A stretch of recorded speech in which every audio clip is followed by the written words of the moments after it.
বন্ধুরা, দেখাচ্ছিলাম coin plant আরেকটা ভিডিওতে। কয়েন প্ল্যান্ট আগাছা ইত্যাদি তুলছি। যে গাছগুলো আমাদের বেশি হয়ে যায় সেটাই আগাছা বলে পরিহিত হয়। এই যে বেগুনি লম্বা গাছের রুয়েলিয়ার চারা, এইগুলো অনেক হয়ে যায়। তারপর হচ্ছে আসামলতার চারা, এগুলো অনেক তুলেছি। অনেক কিছু গাছ তুলেছি, তবে এই করতে যেয়ে দেখলাম যে এত বেশি পরিমাণে কয়েন প্লান্ট আচ্ছন্ন করে দিয়েছে, যেটা গাছের নিয়ম। শিকড় গজায় গজায় এই টবকে করে ফেলে।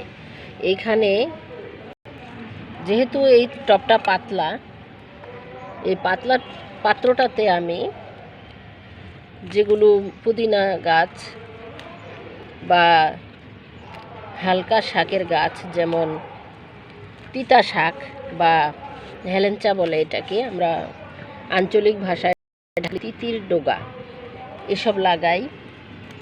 কিন্তু এই গাছটা অন্যরা দখল করে নিয়েছে।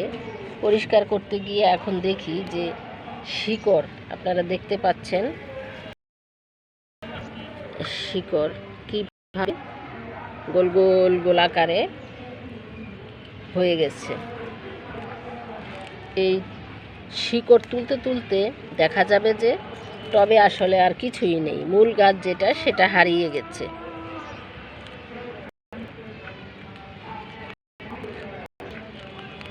বড় ধনে পাতা বা বিলেতি ধনে পাতা, পুদিনা গাছ, এসব এরকম পাতলা গাছে লাগানো হয়। আমি একটু উল্টে দেখাচ্ছি, দেখেন এবার শিকড়ের অবস্থা,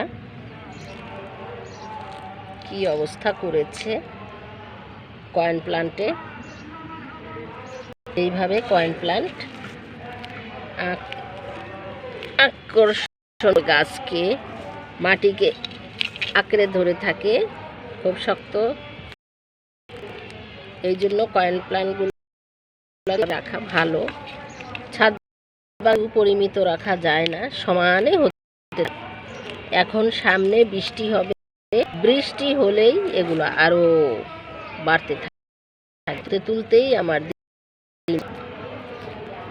আগাছা করতে সাইজ পরে মরিচা ফুল, মিল্কউইড বা মরিচা ফুলের বীজ পরে চারা হয়ে ফুল ফুটবে, কলি এসেছে। সেম এই পাত্রটাকেও এইভাবে, এটা হচ্ছে গোলাপি রুয়েলিয়া, আর এই যে কয়েন প্লান্ট, আর এই যে এই কার্টেন ক্রিপার ভাইন।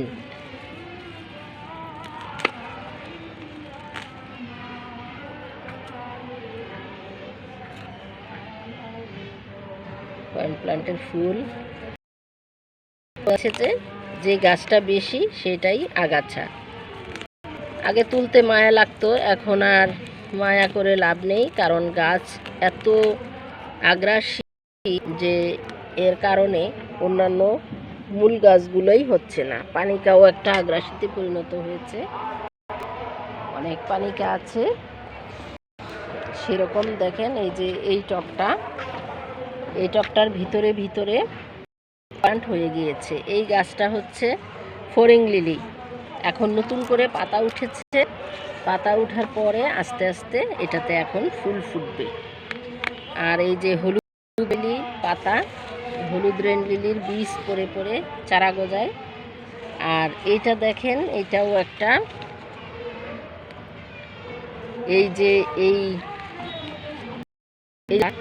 এটা হচ্ছে বেগুনি গ্রাউন্ড অর্কিড, এটাও বীজ পরে পরে যেখানে সেখানে হয়। এখানেও হয়েছে, বিভিন্ন জায়গায় আছে এরকম চারা। এটার যে বীজ থেকে চারা হয় আগে জানতাম না, আমার বাসায় যখন শুরু হলো তখন বুঝলাম যে এটা থেকেও চারা হয়। এই যে ফুলের পরে ফল ধরে সিড পট ছিটে ছোট্ট ছোট্ট সূক্ষ্ম বীজ বের হয়ে এটার চারা হয়। তো এইভাবে এখানে দেখা যায় যে গাছ অনেকগুলো হয়ে গিয়েছে, তবে আমি কয়েন প্লান্টটাকে করব ধীরে ধীরে। এই আগাছাগুলো আমি পরিষ্কার করব। এখানেও এই যে ঘুরে ঘুরে ঘুরে ঘুরে এটা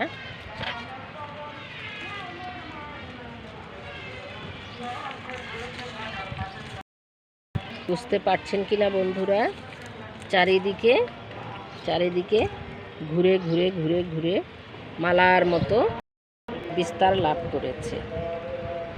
যেই গাছটা বেশি হবে সেটাকেই আগাছা মনে করে এভাবে তুলতে হবে। তো আপনারা এই সিজনেই আগাছা পরিষ্কার করে ফেলুন। এই বসন্ত ঋতুতে বাংলাদেশে এখন বসন্তকাল। আজকে মার্চের 14 তারিখ শুক্রবার। এছাড়া পবিত্র রমজান মাস চলছে। এই যে আগাছাগুলো আমি পরিষ্কার করে দিচ্ছি, দেখে দেখে পরে আরও পরিষ্কার করতে হবে। এইভাবে আপনারা পরিষ্কার করে নিন, প্রয়োজনীয় গাছগুলো রেখে দিবেন। বাকি যেই গাছটা বেশি আপনার জন্য অপ্রয়োজনীয় মনে হয় সেটা তুলে এভাবে ছাদ পরিষ্কার করে ফেলুন, নয়তো বৃষ্টি হবে। কয়েকদিন পরে বৈশাখ মাস বৃষ্টি শুরু হবে, বর্ষা শুরু হবে, তখন আরও গাছ বেড়ে যাবে। আপনারা ভালো থাকুন, গাছের সাথে থাকুন। আল্লাহ হাফেজ।